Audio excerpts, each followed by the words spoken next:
வானத்திலும் இந்த பூமியிலும் வல்லமையான ஒரு நாமம் உண்டு. வானத்திலும் இந்த பூமியிலும் வல்லமையான ஒரு நாமம் உண்டு. மனுஷருக்குள்ளே வல்லமையான வேறொரு நாமம் இல்லை. மனுஷருக்குள்ளே வல்லமையான வேறொரு நாமம் இல்லை. அவர் நாமம் இயேசு கிறிஸ்து. அவர் நாமம் இயேசு கிறிஸ்து. இந்த கால வேளைக்காய் கர்த்தரை துதிக்கிறேன். 6 மாதங்களை நாம் கடந்து இந்த 7வது மாதத்தின் அதிகாலை வேளையில கர்த்தர் என்ன பேசுவாரோ என்ற எதிர்பார்ப்போடு கூட வந்திருக்கிற உங்கள் இருதயத்தை தேவன் தன்னுடைய வார்த்தையை அனுப்பி திருப்தியாக்குவாராக. ஆமென். வாசிக்கலாம், வசனத்தை வாசிக்கலாம். 2 சாமுவேலின் புத்தகம் 7ஆம் அதிகாரம் 9ஆம் வசனம். 2 சாமுவேலின் புத்தகம் 7ஆம் அதிகாரம் 9ஆம் வசனம். நீ போன எவ்விடத்திலும் உன்னோடு இருந்து உன் சத்துருக்களை எல்லாம் உனக்கு முன்பாக நிர்மூலமாக்கி பூமியில் இருக்கிற பெரியோர்களின் நாமத்திற்கு ஒத்த பூமியிலே இருக்கிற பெரியோர்களின் ஒத்த நாமத்துக்கு ஒத்த பெரிய நாமத்தை உனக்கு உண்டாக்கினேன். நான் உனக்கு உண்டாக்குவேன். ஈசாய்க்கு 8 பிள்ளைகள் உண்டு. 8வது தான் தாவீது. இந்த 7 பேருக்கும் இவர்கள் வாக்குத்தத்தத்தை பற்றி தெரியும், வாக்குத்தத்தத்தை கேள்விப்பட்டிருக்கிறார்கள். ஆனால் தாவீதோடு கூட தேவனாகிய கர்த்தர் விசேஷ விதமாய் இடைபடுகிறதை பார்க்கலாம். அங்கே சொல்லப்பட்டிருக்கிறது. மறுபடியும் அந்த வசனத்தை வாசிக்கலாம், மறுபடியும் அந்த சத்தமாய் வாசிக்கலாம். நீ போன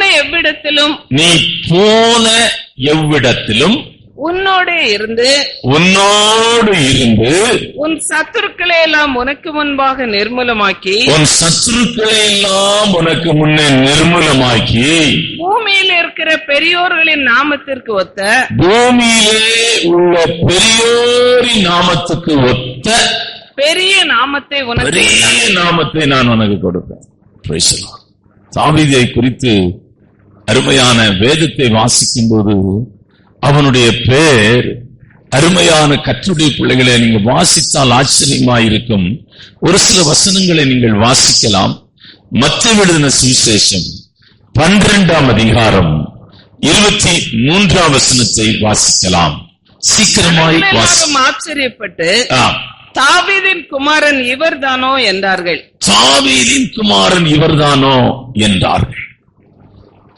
தேவகுமாரனாய் இருப்பாரோ என்று ஜனங்கள் சொன்னார்கள்.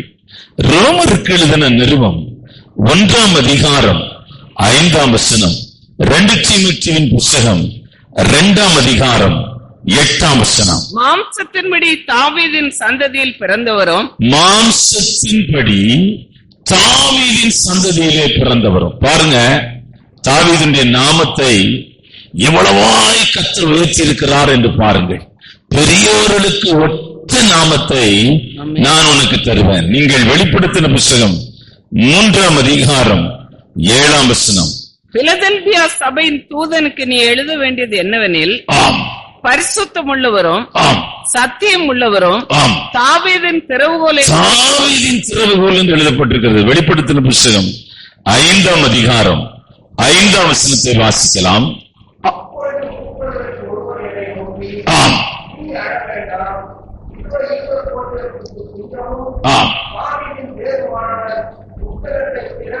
தாவீதின் வேரில் இருந்து நம்முடைய ஆண்டவர் எழும்பியிருக்கிறார். ஆகவேதான் பெரிய நாம, பெரியவர்களுக்கு ஒத்த நாமம். நம்ம ஆண்டவர் எப்படிப்பட்டவர்? மகா பெரியவர். ஆமென், ஆமென். இன்னொரு வசனத்தை வாசிக்கலாம். வெளிப்படுத்தின புத்தகம் 22:16. சபைகளில் இவைகளை உங்களுக்கு சாட்சியாக அறிவிக்கும்படிக்கு இயேசுவாகிய நான் என் தூதனை அனுப்பினேன். நான் தாவீதின் வேரும் சந்ததியும் பிரகாசமுள்ள விடிவெளி அருமையான ஆண்டவருடைய பிள்ளைகளை, உங்கள் பிள்ளைகளை குறித்த நீங்கள் அநேக கற்பனைகளை பண்ணியிருப்பீர்கள். 2 பிள்ளைகளோ, ஒரு பிள்ளையோ, 4, 5, ஒவ்வொரு பிள்ளைகளும் நீங்கள் பள்ளிக்கூடங்களுக்கு போகும்போது ஒரு கற்பனை பண்ணிருப்பீர்கள். இவன் ஒரு சயின்டிஸ்டா வந்தா நல்லா இருக்கும், இவன் ஒரு கலெக்டரா வந்தா நல்லா இருக்கும், இவர் மருத்துவராய் வந்தா நன்றா இருக்கும், இவர் இன்ஜினியராய் வந்தா நன்றா இருக்கும். இப்படி பல கற்பனைகளை பண்ணுவீர்கள். ஆண்டவர் இந்த காலவேளையில உன் குடும்பத்துக்கு கர்த்தர் கொடுக்கிற வாக்குத்தத்தம், உன் சந்ததியில பெரியவர்களுக்கு ஒத்த நாமத்தை உடையவர்கள். கொஞ்சம் கவனமாய் கேளுங்க. பெரியவர்களுக்கு ஒத்த நாமத்தை உடையவர்கள் உன் சந்ததியில எழும்புவார்கள். நம்ம பையனா, நம்ம பொண்ணா, நம்மளா இப்படி இவ்வளவு தூரம் உயர்த்தப்பட்டிருக்கிறோம். கர்த்தருடைய வாக்குத்தத்தம் உன் மேல் இருக்கிறது, உன் குடும்பத்தின் மேல் இருக்கிறது, உன் பிள்ளைகள் மேல் இருக்கிறது, நீ ஆராதிக்கிற சபையின் மேல் இருக்கிறது, நீ பிரசங்கிக்கிற தேவனுடைய ஊழியக்காரன் மேல் இருக்கிறது. என்ன வாக்குத்தத்தம்? பெரியவர்களுக்கு ஒத்த நாமத்தை நான் உங்களுக்கு தருவேன். பெரியவர்களுக்கு ஒத்த நாமத்தை நான் உங்களுக்கு தருவேன். நீங்கள் இனி உங்கள் பிள்ளைகளுக்காக செபிக்கும் போது இந்த வார்த்தையை சொல்லி நீங்கள் செபியுங்கள். இந்த மாதத்திலே நீங்கள் செபிக்கும் போது, ஆண்டவரே, பெரியவர்களுக்கு ஒத்த நாமம் இவனுக்கு உண்டாகட்டும். பெரியவர்களுக்கு ஒத்த நாமம் இந்த பெண்ணுக்கு உண்டாகட்டும், இந்த மகளுக்கு உண்டாகட்டும், இவர்களுக்கு உண்டாகட்டும் என்று நீங்கள் ஜெபம் பண்ணுங்கள். கர்த்தருடைய வாக்குத்தத்தம் மாறாது, கர்த்தருடைய வாக்குத்தத்தம் விலகாது, கர்த்தருடைய வாக்குத்தத்தம் ஜீவன் உள்ளது. Praise the Lord. வாக்குத்தத்தத்திற்குள்ளே உங்களை நான் அழைத்துக் கொண்டு போக விரும்புகிறேன். எல்லா வாக்குத்தத்தங்களும் வேதத்திலே நிபந்தனைகளுக்கு உட்பட்டது. எந்த வாக்குத்தத்தை எடுத்தாலும் கர்த்தர் ஒரு வாக்குத்தத்தத்தை ஒரு மனுஷனுக்கு கொடுக்கும் போது சில நிபந்தனைகளை கொடுப்பார். ஆபிரகாமுக்கு ஒரு வாக்குத்தத்தம் கொடுக்கிறார், அவனுக்கு சில நிபந்தனை கொடுக்கிறார். உன் தேசத்தையும் உன் இனத்தையும் தகப்பன் வீட்டையும் விட்டு நான் உனக்கு காண்பிக்கும் தேசத்துக்கு போ, நான் உன்னோடு பேசின வாக்குத்தத்தம் உன் மேலும் உன் சந்ததி மேலும் உன் குடும்பத்தின் மேலும் நிறைவேறும் என்று சொல்லுகிறார். இந்த வாக்குத்தத்தத்துக்கு நீங்கள் ஏசாயா தீர்க்கதரிசன புத்தகம் 56ஆம் அதிகாரம் 2, 5, 6 வசனங்கள் எல்லாம் வசன நேரமாயிரும். நான் அவர்களுக்கு என் ஆலயத்திலும் என் மதில்களுக்குள்ளும் குமாரருக்கும் குமாரத்திகளுக்கும் உரிய இடத்தையும் கீர்த்தியையும் பார்க்கிலும் உத்தம இடத்தையும் கீர்த்தியையும் கொடுப்பேன். என்றும் அழியாத நித்திய நாமத்தை அவர்களுக்கு இஸ்ரவேல் ஜனங்களுக்கு ஆண்டவர் கொடுக்கிறார். நித்திய நாமத்தை நான் உங்களுக்கு கொடுக்கிறேன். அதாவது அதுக்கு முடிவே கிடையாது. நீ யோசிச்சு பாருங்க, நோவாவை பற்றி வேதத்தில் எழுதப்பட்டிருக்கு. அவன் வாழ்ந்த காலம் எப்பொழுது? அருமையான ஏனோக்கை பற்றி எழுதப்பட்டிருக்கிறது. அருமையான நீங்கள் சிம்சோனை குறித்து எழுதப்பட்டிருக்கிறது. நியாயாதிபதிகளிலே அநேகரை பற்றி எழுதப்பட்டிருக்கிறது. நாம் வாழ்கிற காலம் வேற, அவர்கள் வாழ்ந்த காலம் வேற. இந்த வேதம் சிலரை தேவன் பதிவு பண்ணி வைத்திருக்கிறார். நிறைய ஒரு விசுவாச பட்டியலே கர்த்தர் பதிவு பண்ண வைத்திருக்கிறார். ஆகவே நித்திய நாமத்தை தேவன் தருவார். இந்த வேத புத்தகத்திலே அநேகருடைய பேரை தேவன் பதிவு பண்ணியிருக்கிறார். தாவீதின் பேர் எல்லாருடைய பேரை காட்டிலும் வித்தியாசமாய் பதிவு பண்ணியிருக்கிறார். ஆமென். வித்தியாசமாய் கர்த்தர் பதிவு பண்ணியிருக்கிறார். அதுக்கு சொல்றாரு, நீங்க கர்த்தரை நீங்கள் சேவிக்க வேண்டும். ஓய்வு நாட்கள் கர்த்தருடையது. எத்தனையோ விசுவாசிகள் ஓய்வு நாளை அலட்சியம் பண்ணுகிறார்கள், ஓய்வு நாட்களை அற்பமாய் எண்ணுகிறார்கள், ஓய்வு நாட்களை அருமையான தேவனுடைய பிள்ளைகளை கனப்படுத்துவதில்லை. ஆண்டவர் சொல்லுகிறார், என்னை நீங்கள் கனப்படுத்தினால் நான் உங்களை கனப்படுத்துவேன். நீங்க எப்போ ஆண்டவரை கனப்படுத்த முடியும் என்றால், எப்படி கனப்படுத்த முடியும் என்றால், ஓய்வு நாள் கர்த்தருடையது. அந்த நாளில நான் கர்த்தரை கனப்படுத்துவேன். ஆமென். நீங்கள் வாசித்தால் பழைய ஏற்பாட்டு காலம் அருமையான ஓய்வு நாளை குறித்து ஆண்டவர், நீங்கள் யாத்திரை புத்தகம் 31ஆம் அதிகாரம் 15ஆம் வசனம், யாத்ராகம புஸ்தகம் 31 அதிகாரம் 16 வசனம். யாத்ராகம புஸ்தகம் 31 அதிகாரம் 16 வசனம். நாளும் வேலை செய்யலாம், 7ஆம் நாளோ வேலை ஒளிந்திருக்கும் ஓய்வு நாள். அது கர்த்தருக்கு பரிசுத்தமானது. அது கர்த்தருக்கு பரிசுத்தமானது. ஆண்டவர் உனக்கு என்ன வாக்குத்தத்தம் கொடுத்திருக்கிறாருன்னா, உன் குடும்பத்துல, உன் பிள்ளைங்க மேல, உங்க பொண்ணு மேல, உங்க குடும்பம் மேல பெரியவர்களுக்கு ஒத்த நாம உடையவர்களை தேவன் எழுப்புவேன் என்று வாக்கு பண்ணியிருக்கிறார். ஆனால் இந்த காரியங்கள் உன் குடும்பத்தில, உன் பிள்ளைகள் மேல, உன் சந்ததியின் மேல இது நிறைவேற வேண்டும் என்றால் நீங்கள் ஓய்வு நாள் பரிசுத்தமானது, ஓய்வு நாள் கர்த்தருடையது, ஓய்வு நாளை நீங்கள் கனப்படுத்த வேண்டும், ஓய்வு நாளை நீங்கள் அருமையான உங்கள் ஜீவியத்தில உயர்த்தி பிடிக்க வேண்டும். ஆமென். சேவிப்பது என்றால் 4 காரியங்கள் இருக்கு. சேவிப்புனா ஏதோ சும்மா ஓய்வு நாள்ல பின்னாடி சேர்ல உட்கார்ந்துட்டு நேரம் முடிஞ்சோன்னு அப்படியே எழுப்பி போறதில்லை. நிறைய விசுவாசிகள் ஓய்வு நாளை அற்பமா எண்ணுகிறார்கள். ஓய்வு நாளை அவர்கள் கனப்படுத்துவதில்லை. ஓய்வு நாளில் அவர்கள் கர்த்தரை சேவிக்கிற அதை குறித்து அவர்களுக்கு ஒன்றும் தெரியாது. இந்த நாளிலே சேவிப்பது என்றால், கனப்படுத்துவதென்றால், ஓய்வு நாளை பரிசுத்தப்படுத்துவதென்றால், ஓய்வு நாளில கர்த்தரை, அருமையான கர்த்தருடைய வார்த்தையை நிறைவேற்றுவது என்றால் 4 காரியம். 1, praise the Lord, நேசிக்க வேண்டும். ஆமென். ஆராதனைக்கு எப்படி வரணும்னா கர்த்தரை நேசித்து வரணும். praise the Lord, நேசித்து வரணும். கட்டாயத்தின் அடிப்படையில் வரக்கூடாது, வர வேண்டும் என்பதற்காய் வரக்கூடாது. அங்கே நமக்கு சில பொறுப்பு இருக்கிறது, அதை செய்ய வேண்டும் என்று வரக்கூடாது. நீங்கள் ஆண்டவரை உள்ளத்தின் ஆழத்தில நேசித்து வர வேண்டும். சங்கீதங்களின் புஸ்தகம் 42ஆம் சங்கீதம் 1ஆம் வசனம். நிறைய வசனங்களை நான் உங்களுக்கு சொல்லவில்லை, சீக்கிரமாய் போகிறேன். சங்கீதம் 27:4 வாசிக்கலாம். மானானது நீரோடுகளை வாஞ்சித்து கதறுவது, மானானது நீரோடுகளை வாஞ்சித்து கதறுவது போல. எப்படி பாருங்க, அந்த அன்பு அந்த அளவுக்கு வேகம் இருக்க வேண்டும். அந்த அன்பில வேகம் இருக்க வேண்டும். அந்த அன்பில அருமையான தாகம் இருக்க வேண்டும். அந்த அன்பில அருமையான தேவனுடைய பிள்ளைகளை அதிலே அந்த அன்பை பார்த்தால் ஒரு உற்சாகம் இருக்க வேண்டும். கர்த்தருடைய நாள், கர்த்தருடைய சமூகத்திற்கு போக வேண்டும், கர்த்தருடைய ஆலயத்திற்கு போக வேண்டும். நம்முடைய குடும்பம் உடைந்து கிடக்கிறது, நம்முடைய உறவுகள் உடைந்து கிடக்கிறது, நம்முடைய பிள்ளைகளுடைய வாழ்க்கையெல்லாம் உடைந்து போய் கிடக்கிறது. ஆகவே நாம் கர்த்தருடைய சமூகத்தை தேடினால் நம்மை ஆண்டவர் இந்த மாதத்திலே வாக்குத்தத்தம் கொடுத்திருக்கிறார். பெரியவர்களுக்கு ஒத்த நாமத்தை நான் உனக்கு தருவேன் என்று வாக்கு பண்ணியிருக்கிறார். அதை அவர் செய்வார். நீங்க 27:4 வாசிக்கலாம். நான் சீலமுள்ள நாளெல்லாம் தேவனுடைய ஆலயத்திலே தங்கியிருப்பேன். ஆமென். கர்த்தரிடத்தில் ஒன்றை நான் கேட்டேன், அதையே நாடுவேன்.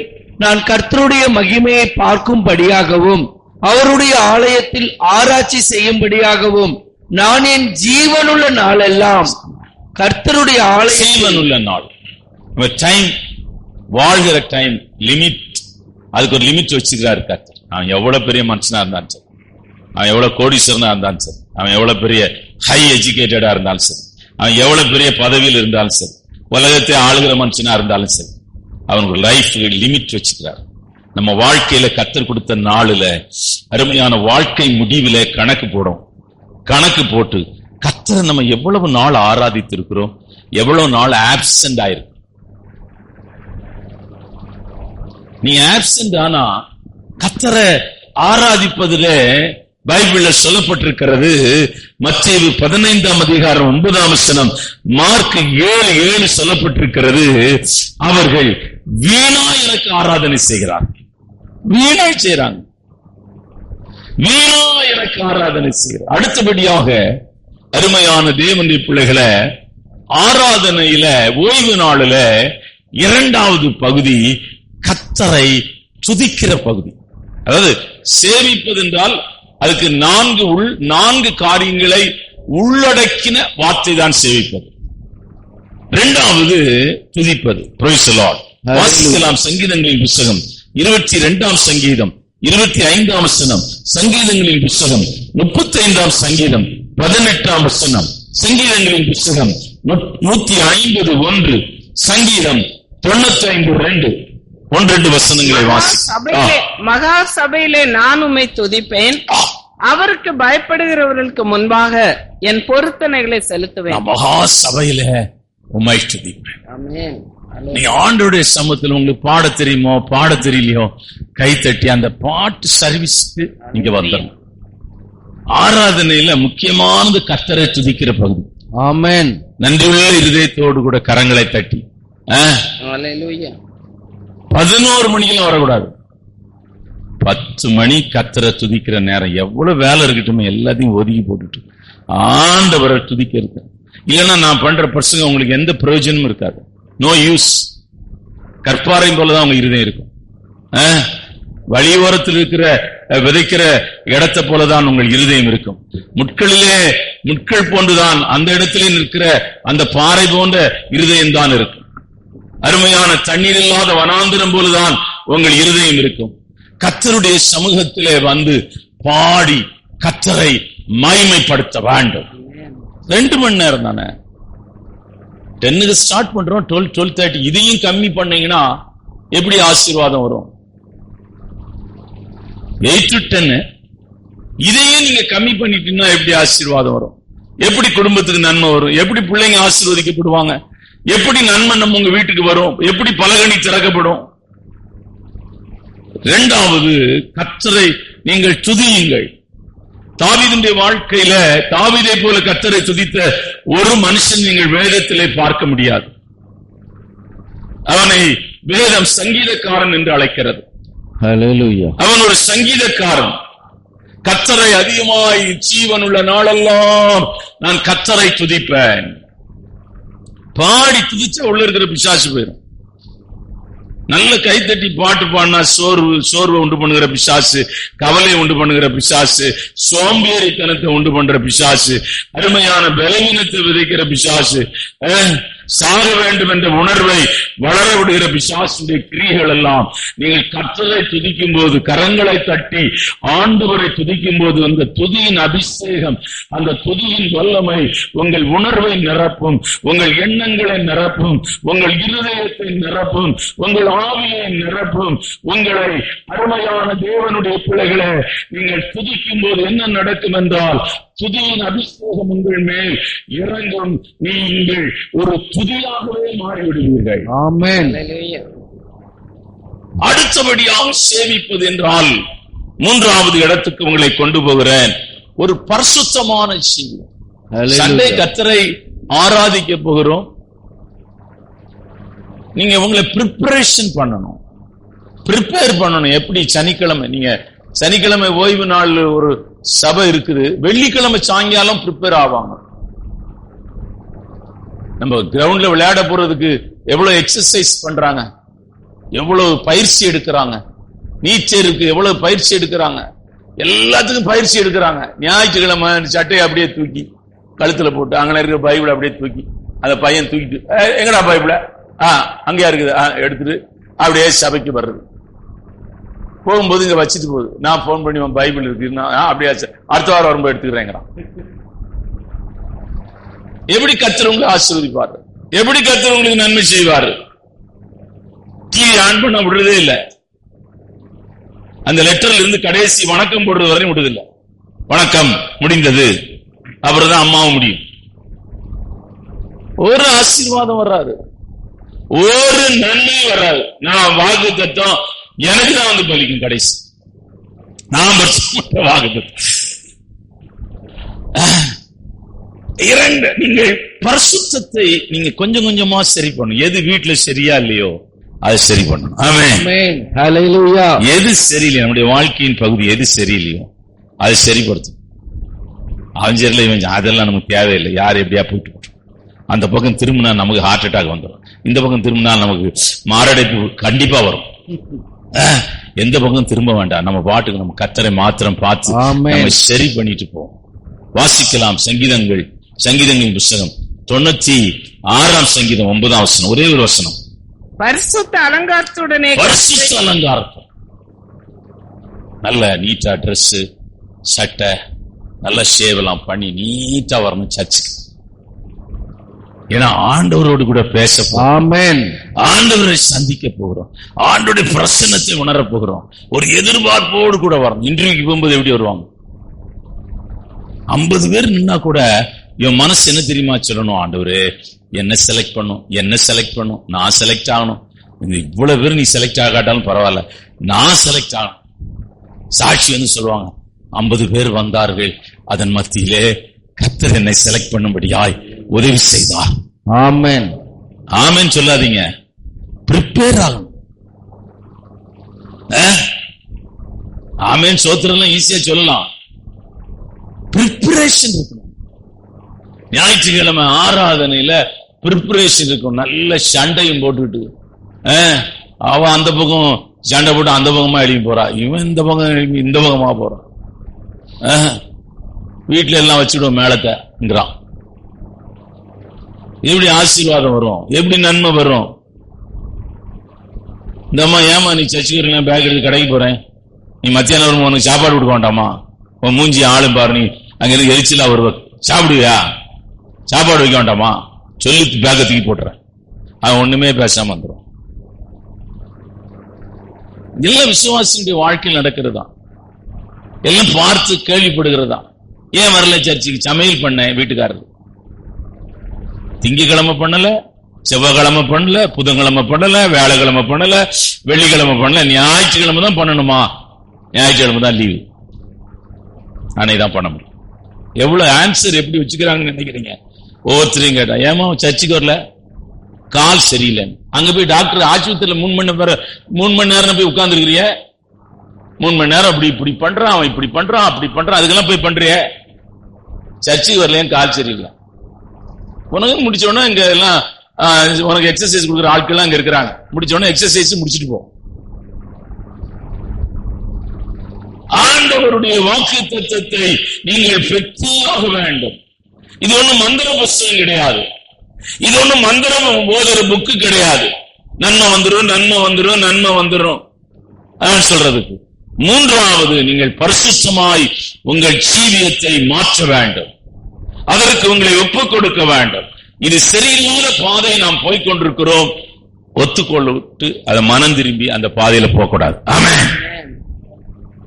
அந்த பாதையை விட்டு விலக வேண்டும், அந்த பாதையை விட்டு மனம் திரும்ப வேண்டும். சத்துரு கொஞ்ச காலம் உண்டு என்பதை அருமையான அறிந்து உன்னை கொல்லும்படியாய், உன்னை அழிக்கும்படியாய், உன் குடும்பத்தை பிரிக்கும்படியாய், உன் பிள்ளைகளை பிரிக்கும்படியாய், அவன் குடும்பங்களுக்குள்ளே, சபைகளுக்குள்ளே, விசுவாசிகளுக்குள்ளே வல்லமையாய் கிரியை செய்கிறான். ஒரு ஆழமான ஒப்பு கொடுத்தல் இருந்தால் மாத்திரமே உன் விசுவாச ஓட்டம் ஜெயமாய் முடியும். கர்த்தர் வைத்திருக்கிற வாக்குத்தத்தம் முன்னே பலிக்கும். நான்காவது பேசி முடிச்சறேன். அருமையான நான்காவது சேவிப்பது. முதலாவது சேவிப்பது அன்பு கூறுவது, இரண்டாவது சேவிப்பது துதிப்பது. இதெல்லாம் உள்ளே ஒரே வார்த்தையிலே அடங்கி இருக்கிற காரியம். மூன்றாவது ஒரு பரிசுத்தமான ஜீவியத்துக்கு உங்களை ஒப்புக் கொடுப்பது. நான்காவது கொடுப்பது. ஆராதனை அருமையான தேவனுடைய பிள்ளைகளை கொடுக்கிற ஒரு பகுதி இருக்கிறது. Praise the Lord. முதல் ஆராதனை நீங்கள் பார்த்தால் எனக்கு ஆச்சரியமா இருந்தது. அவர்களுக்கு எந்த பிரமாணம் கொடுக்கவில்லை. கொடுங்கன்னு சொல்ற ஒரு பிரமாணமே கிடையாது. அதெல்லாம் அதுக்கு பிறகுதான் வருது. அவங்க தான் விளைச்சலின் பலனை கொண்டு வந்து கர்த்தருக்கு முன்னே வைத்து கர்த்தரை ஆராதித்தார்கள். ஆமென். ஆண்டவருக்கு முன்னே வைத்து கர்த்தரை ஆராதித்தார். நீங்கள் பழைய ஏற்பாட்டிலே அதிகமாய் கொடுத்த ஒரு மனுஷன் யார் தெரியுமா? அதிகமான பணமும் பொருளும் கொடுத்த தாவீது. அவன் தான் அதிகமா கர்த்தருடைய ஆலயத்தை கட்ட கொடுத்தான். வேற யாரும் அவன் கொடுத்த அளவுக்கு யாரும் கொடுக்கல. அதான் அவனுக்கு பெரியவர்களுக்கு ஒற்ற நாமத்தை தேவன் அவனுக்கு கொடுத்தார். அது அவர் சொல்றாரு, உன் சந்ததிய, அந்த வார்த்தை என்ன ரொம்ப தொட்டுச்சு. உன் சந்ததிக்கும் அந்த கடைசி வசனத்தை ஏசாயா தீர்க்கதரிசன புத்தகத்துல 56ஆம் அதிகாரம் கடைசி வசனத்தை வாசித்தால் தாவீது சொல்ற வார்த்தை, கடைசி வசனத்தையும் முந்தின வசனத்தையும் வாசிக்கலாம்.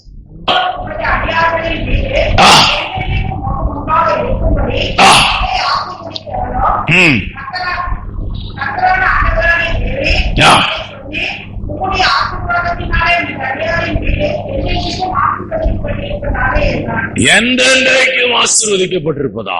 சந்ததியின் மேலே கர்த்தர் ஆசீர்வாதத்தை வைக்கிறார். அவன் சந்ததியின் மேலேயும் கர்த்தர் வாக்குத்தத்தம் சொல்றார். சந்ததியின் விளக்கு ஒரு காலம் அணையாது என்று சொல்கிறார். அருமையான ஆண்டவருடைய பிள்ளைகளை, ஓய்வு நாளில நீங்கள் உறுதியாய் அந்த இடத்தை நீங்கள் தக்க வைத்துக் கொண்டால், உங்கள் குடும்பத்தில, உங்கள் பிள்ளைகள் மேல, உங்கள் சபையின் மேல, உங்கள் ஊழியக்காரர்கள் மேல, நீங்கள் செய்கிற ஊழியத்தின் மேல, நீங்கள் வாழ்கிற தேசத்தின் மேல, நீங்கள் அருமையான பழகுகிற உங்கள் குடும்பத்தின் மத்தியில கர்த்தர் பெரியவர்களுக்கு ஒத்த நாமத்தை கர்த்தர் உனக்கும் உன் சந்ததிக்கும் கொடுப்பாராக. அப்படியே நாம் ஜெபம், அப்படியே ஆண்டவரை நோக்கி நாம் பார்க்கலாம். Praise the Lord.